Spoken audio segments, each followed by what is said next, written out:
ассалому алайкум тамошобинони муҳтарам. Ман Ҷамшед Ёров, худшинос ва дар барномаи имрӯзаи худ ба якчанд саволҳои шумо ҷавоб хоҳам гуфт. Инак шурӯъ мекунем.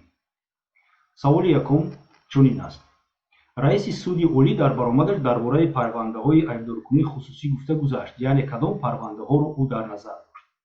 Дар ҳақиқат раиси суди олии ҷумҳурии Тоҷикистон имсола дар нишасти матбуотӣ дар бораи парвандаҳои айбдоркунии хусусӣ гуфта гузашт ва қайд кард, ки маҳз ҳамин категорияи парвандаҳо бештар ва гӯем ки умуман ҳамин категорияи парвандаҳо аслан парвандаҳое мебошанд, ки бо онҳо ҳукми сафедкунӣ бароварда шудааст. Пас бингарем, ки ин парвандаҳо кадом парвандаҳо ҳастанд. дар аввал мехостам бифаҳмонам, ки дар ҷумҳурии Тоҷикистон мутобиқи қонунгузорӣ се намуди парвандаҳо вобаста аз хавфнокӣ ва вазбинии ҷиноят ба се қисм ҷиноятҳо тақсим карда мешавад ва аз ин лиҳоз ҳам айбдоркунӣ ҳам ба се қисм тақсим мешавад: айбдоркунии хусусӣ, айбдоркунии хусусӣ умумӣ ва айбдоркунии умумӣ. Ба категорияи парвандаҳои айбдоркунии хусусӣ фақат се модда дохил мешаванд. Ин моддаи 112 кодекси ҷинояти ҷумҳурии Тоҷикистон, яъне қасдан расонидани зарари сабук ба саломатӣ, моддаи 116 латуку ва қисмҳои 1 ва 2 моддаи 156 кодекси ҷиноятии Тоҷикистон. қисми якуми моддаи 156 кодекси ҷиноятии ҷумҳурии Тоҷикистон ҷавобгари ҷиноятиро барои азхудкунии муаллифӣ, яъне ки асардуздӣ дар назар дорад. Ҳамчунин ба ҳаммуаллифӣ маҷбур кардан, агар ин кирдорҳо ба муаллиф ё дигар соҳибмулк ба миқдори калон зарари вазбин расонида бошад. Дигар парвандаҳо, мисол аз қабили парвандаҳои мутобиқи моддаи 113 қасдан расонидани зарар ба саломатӣ дар ҳолати ҳаяҷони сахти рӯҳӣ, ё ин ки 114 қасдан расонидани зарари вазбин дар ҳолати баромадан аз ҳадди мудофиаи зарурӣ, ҳамчунин моддаи 115 қасдан расонидани зарари вазбин ё миёна ба саломатӣ дар ҳолати баромадан аз ҳадди чораҳои зарурӣ ҳангоми дастгир кардани шахси ҷиноят содир намуда, моддаи 118 қисми 1 аз беҳтиётӣ расонидани зарари вазбин ба саломатӣ, моддаи 120 таҳдиди куштан ё ки таҳдиди расонидани зарари вазбин, моддаи 123 қисмҳои 1 ва 2 он исқоти ғайриқонунии ҳамл, яъне ки аборт, маҷбуркунӣ ба аборт мутобиқи моддаи 124 кодекси ҷиноятии ҷумҳурии Тоҷикистон, моддаҳои 125, 126 ки вобастагӣ ба сироят кардани ба касалиҳои зуҳравӣ ё ин ки сироят кардани ба касалиҳои спид алоқамандӣ доранд, моддаи 127 дар хатар монондан, моддаи 128 ёрӣ нарасонидан ба бемор, ё ин ки моддаи 129 қисми 1 иҷро накардан ё номатлуб иҷро кардани вазифаи касбӣ аз ҷониби корманди тиб ва ғайра, ва ҳамчунин қисми 1 моддаи 138 таҷовуз ба номус. ин парвандаҳои аллакай категорияи дуюм, яъне ки парвандаҳои айбдоркунии хусусӣ умумӣ эътироф мегарданд, ки бо аризаи аз ҷиноят ҷабрдида ё ки намояндаи қонунии ӯ оғоз карда мешаванд ва дар сурати оштӣ шудани шахс бо ҷинояткор мумкин аст, ки парванда қатъ карда шавад ба шарте, ки тобони зарар барқарор карда шавад. Прокурор низ дар баъзе ҳолатҳо новобаста аз мавқеи ҷабрдида ҳуқуқи дар парванда иштирок карданро дорад, новобаста аз он ки парванда айбдоркунии хусусӣ аст ё ки хусусӣ умумӣ аст. даст кашидани прокурор аз айбдоркунӣ шахсе ки аз ҷиноят мисол ҷабрдида аст, ҳуқуқи дастгирӣ кардани айбдоркуниро маҳрум намекунад. Яъне ки агар дар парванда ҳам айбдоркунии хусусӣ бошад ва ҳам айбдоркунии давлатӣ прокурор бошад ва прокурор дар рафти мурофиаи судӣ гӯяд, ки ман аз таъқиби ҷиноятӣ даст мекашам, мо яъне ҳукумат даъво надорем нисбати ин ҷинояткор, ин маънои онро надорад, ки шахсе ки бо айбдоркунии хусусӣ ба суд муроҷиат кардааст аз айбдоркунӣ даст кашад. дигар ҳамаи парвандаҳое ки ман номбар накардам ҳоло, ин парвандаҳои категорияи умумӣ мебошанд. мисол дар моддаи 43 кодекси мурофиаи ҷиноятӣ оварда шудааст, ки дар парвандаҳои айбдоркунии хусусӣ айбдоркунанда, яъне шахсе ки рӯли прокурорро иҷро мекунад дар аввал шахсест ки дар асоси аризаи ӯ парванда оғоз мегардад. ариза ба куҷо дода мешавад? ариза ҳатман бояд ба суд дода шавад. ин шахс аризадиҳанда метавонад худи шахсе бошад ки ҷабр дидааст аз натиҷаи кирдорҳои ғайриқонунии дигар ашхос, ё ки намояндаи қонунии ӯ, ё ки ягон хештовори наздик ё. парвандаи айбдоркунии хусусӣ чӣ хеле ки гуфтем аз ҷониби ҷабрдида ё ки намояндаи қонунии ӯ ба суд пешниҳод мекардад ва бояд чанд талаботи аризаро дар бар дошта бошад, вагарна инчунин ариза қабул карда намешавад. ариза бояд номи судеро ки ариза ба он супорида мешавад дарҷ кунад, баёни ҳодисаи ҷиноят навишта шуда бошад, ҳатман маҳал ва вақти содир кардани ҷиноят бо нишон додани далелҳо оварда шуда бошад.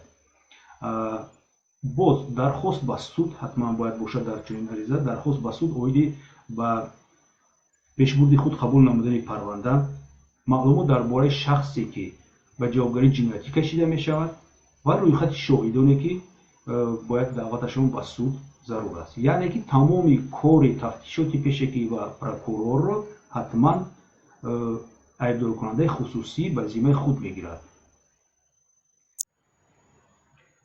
инак саволи дуюми имрӯза. аллакай қариб 1 моҳ мешавад ки ба мо нусхаи ҳукми судиро намедиҳанд. мо мехостем аз болои он шикоят намоем. чӣ бояд кард дар ин ҳолат?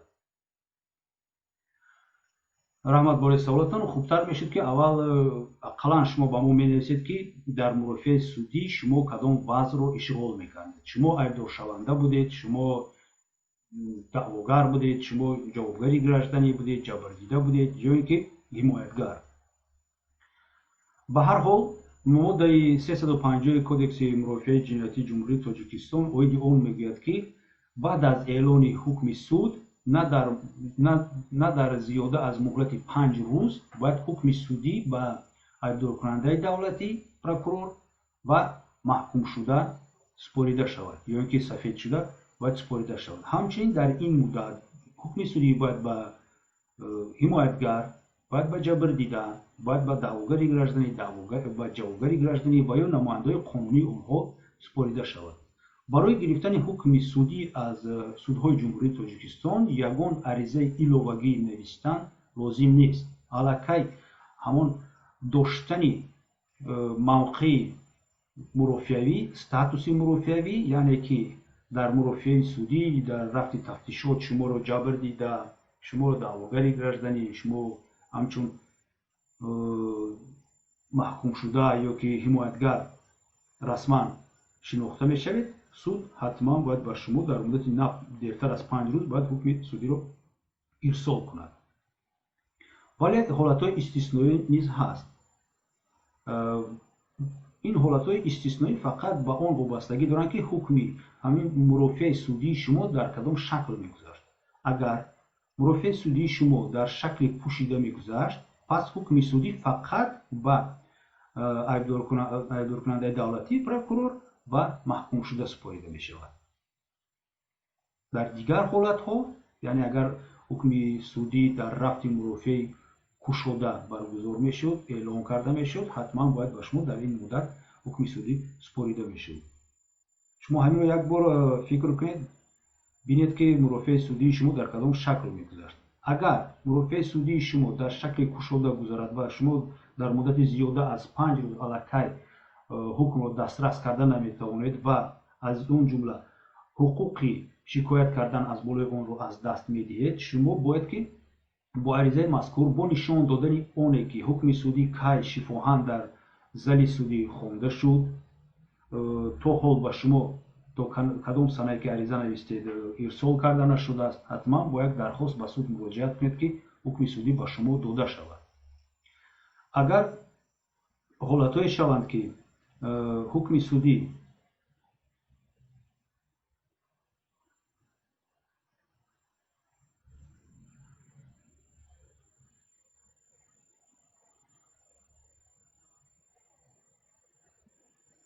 як саволи дуюм. аллакай қариб 1 моҳ мешавад ки ба мо нусхаи ҳукми судиро намедиҳанд. мо мехостем аз болои он шикоят намоем. чӣ кор бояд кард дар ин ҳолат? аз болои ҳукми судӣ дар муддати 10 рӯз шикоят овардан мумкин аст. مطابق طلبات ماده 350 کدکس مرافعه جنایتی جمهوری تاجیکستان، حکم سودی باید نه دیرتر از مهلت 5 روز پس از اعلان آن به اشخاصی که در پرونده یگان استاتوسی مرافعوی دارند سپرده شود. این اشخاص می شود خود محکوم شده، میتواند شود عبدال کننده دولتی، پروکورور، میتواند حمایتگر ادوکات باشد، میتواند جبردیده، جوگری گраждани، دعوگری گраждани و یا که نماینده‌های رسمی آنها باشند. ولی یک استثنا هست در حالت سپردن نسخه حکم سودی. از این لحاظ خیلی که سوال شما دادید ما نمی‌دانیم که مرافع سودی شما در کدام شکل گذشت و برای همین هم روشن‌تر کرده گپ می‌زنیم که مطابق همین ماده، یعنی ماده 350، اگر مرافع سودی شما یا که نزدیک شما در شکل پوشیده می‌گذشت، پس حکم سودی رو فقط به ایدار کننده دولتی و محکوم شده می‌سپارند. با دیگر اشخاص از قبیل ادوکات، از قبیل جبردیده، دعوگر گраждани، جوگر گраждани یا که نماینده‌های آنها سپریده نمی‌شود.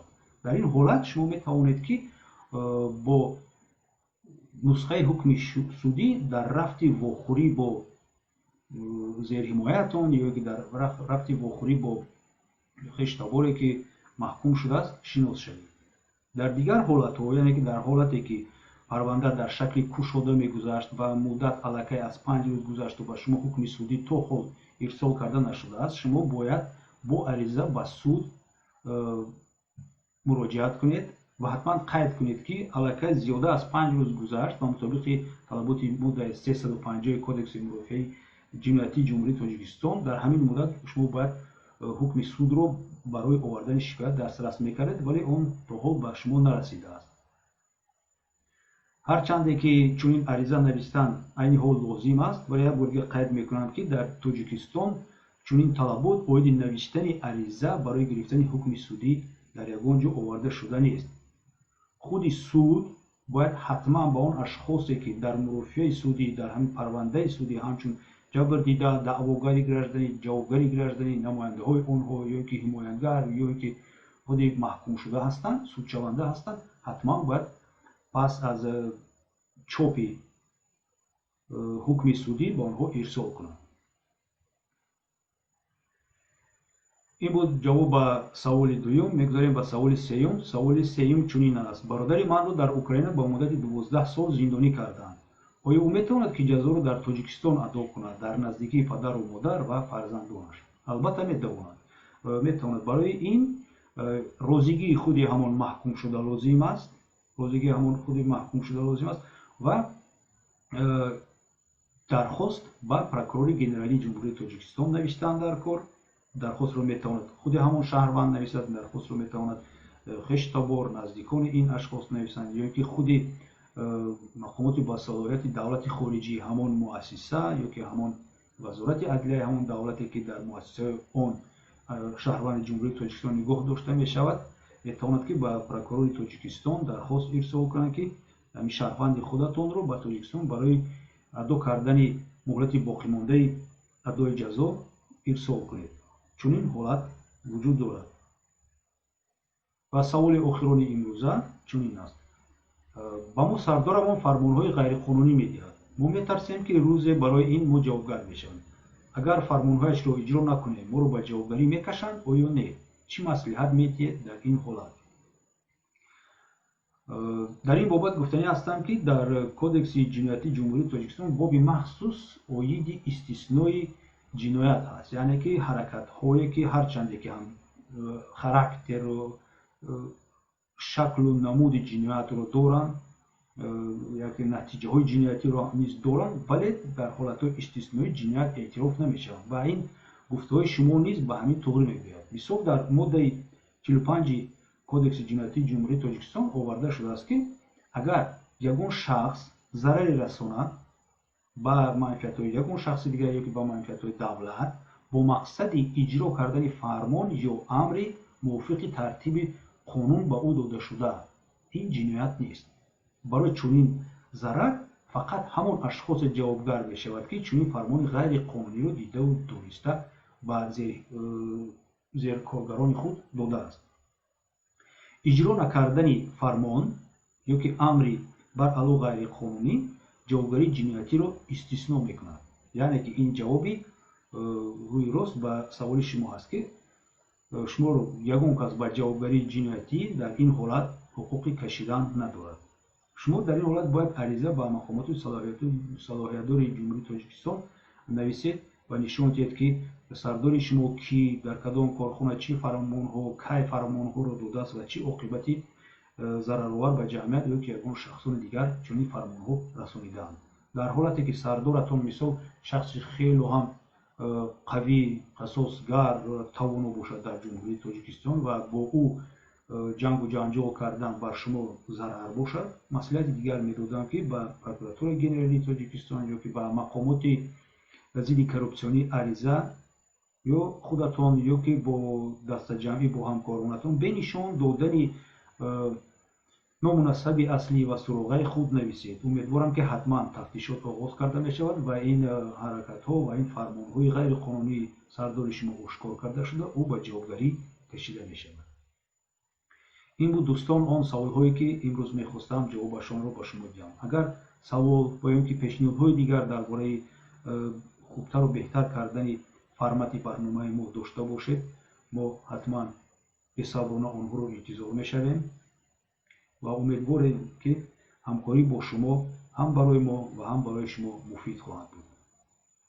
ташаккури зиёд барои диққататон. То боздид.